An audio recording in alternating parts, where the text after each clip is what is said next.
윤석열 신임 검찰총장이 어제 취임해서 2년 임기에 들어갔습니다. 윤 총장은 취임 일성으로 공정경쟁 확립을 검찰의 최우선 가치다 이렇게 밝혔는데요.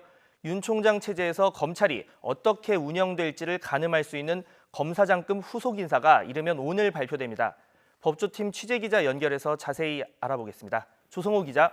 네, 대검찰청입니다. 네, 문재인 대통령이 임명안을 제거한 것 지난 16일인데 청와대 임명장 수여식은 어제 열렸다고요? 네, 전임자인 문무일 전 총장 임기가 그제 끝났기 때문입니다. 윤석열 총장은 어제 오전에 청와대에서 임명장을 받으면서 취임 첫날 일정을 시작했습니다. 문 대통령은 윤 총장을 우리 윤 총장이라고 친근하게 부르면서 살아있는 권력에도 엄정히 임해달라고 당부했습니다. 직접 들어보시겠습니다. 살아있는 권력에 대해서도 똑같은 자세가 돼야 한다고 생각하기 때문입니다. 우리 청와대든 또는 정부든 또는 집권 여당이든.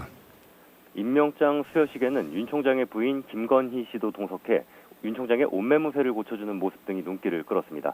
문 대통령도 윤 총장에게 임명장을 준 뒤 김 씨에게 꽃다발을 건네며 축하 인사를 했습니다. 윤 총장은 차기 법무부 장관 지명이 유력한 조국 수석과도 장시간 대화를 나누는 모습이 여러 차례 화면에 잡혀 주목을 받기도 했습니다. 윤 총장은 이후 국립현충원을 참배한 뒤 대검청사로 처음 출근해 취임식을 했습니다. 네, 윤 총장 취임식에서 이제 아까 말한 대로 공정 경쟁, 향후 검찰 운영에 아주 주요 화두로 삼겠다 이렇게 밝혔다고요?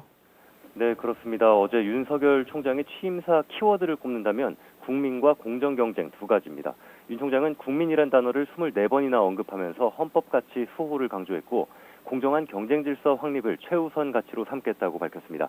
대검 관계자는 자유시장 경제에 관심이 많은 윤 총장의 이력과 철학이 담겼다고 설명했는데요. 앞으로 기업이나 경제 사건 등 시장 질서를 교란하는 범죄 등에 역량을 집중하겠다는 뜻을 내비친 거로 풀이됩니다. 취임사 일부 직접 들어보시죠. 정치 경제 분야에 공정한 경쟁 질서를 무너뜨리는 범죄에 대해서는 추호의 망설임도 없이 단호하게 대응해야 할 것입니다. 윤 총장이 서울중앙지검장 시절 이끌었던 삼성바이오로직스 회계 사기 의혹과 시장의 규칙을 깨는 담합 등이 주요 수사 대상이 될 전망입니다. 여기에 현 정부에서 강조하는 이른바 적폐청산 수사도 계속될 것으로 보입니다. 네, 윤 총장 임명은 전임자보다 5년이나 건너뛴 아주 파격 발탁이었습니다. 이런 파격이 이어질지 아니면 조직 안정을 도모할지는 후속 인사를 이제 보면 어느 정도 윤곽이 잡힐 텐데 언제쯤 발표가 될까요?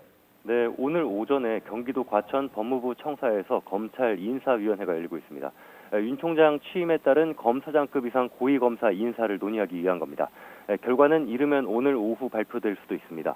윤 총장은 사법연수원 23기로 전임자인 문무일 전 총장보다 5기수 아래입니다. 윤 총장이 지명된 이후부터 최근까지 동욱 전 대검 차장을 시작으로 검사장급 이상 고위 간부 13명이 물러나면서 선배 기수는 8명만 남아 있습니다. 윤 총장을 보좌할 대검 차장과 주요 수사를 맡는 서울중앙지검장, 검찰 인사와 정책을 담당하는 법무부 검찰국장 등에는 윤 총장의 연수원 동기인 23기 고위검사들이 중용될 거란 전망이 우세합니다. 23기를 주축으로 실질적인 집단 지도 체제가 꾸려진다면 선배 검사장들이 추가로 사의를 표명할 가능성도 있다는 관측이 나옵니다. 지금까지 대검찰청에서 YTN 조성호입니다.